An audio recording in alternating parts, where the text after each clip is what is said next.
ஆண்டவர் நம்மோடு பேசுகிறவராக இருக்கிறார். நமக்கு அவர் தரிசனத்தை தருகிறார். இல்லை ஒரு டிசையரை நம்முடைய இருதயத்தில் வைக்கிறார். நம்மோது அதை எப்படி நடத்த வேண்டும், எப்படி அதை செயல்படுத்த வேண்டும் என்ற எல்லா திட்டங்களையும் அவரே நமக்கு பேசி நம்மை கரம் பிடித்து நம்மை ஜெயத்தின் பாதையில் நடத்துகிறவர் தான். ஆனால் நாம் தரிசனத்தை ஆண்டவரிடத்தில் வாங்கி அதை செயல்படுத்துவதை மனிதனுடைய அந்த ஞானத்தில் நம்ம பெற்றுக்கொண்டு உலக ரீதியாக அதை செயல்படுத்த நினைக்கும் பொழுது தேவன் எந்த நோக்கத்திற்காக அந்த திட்டத்தை கொடுத்தாரோ அது நிறைவேறாது. ஏனென்றால் அது மாம்சத்துக்கு விரோதமாக ஆவியும், ஆவிக்கு விரோதமாக மாம்சனும் ஒன்றோடு ஒன்று போராடி கொண்டே இருக்கிறோம்.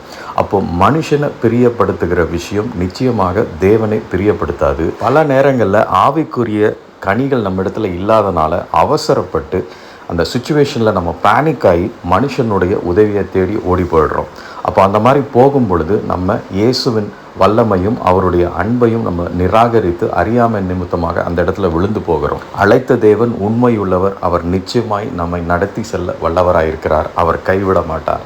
ஆனால் மனுஷனை சார்ந்து நம்ம போகும் பொழுது இத்தனை நாட்கள் அவங்க நம்மளோட அன்போடு பேசுவாங்க, இல்லை நம்மோடு வருவாங்க, நம்ம உற்சாகப்படுத்துவோன்றது நிச்சயம் கிடையாது.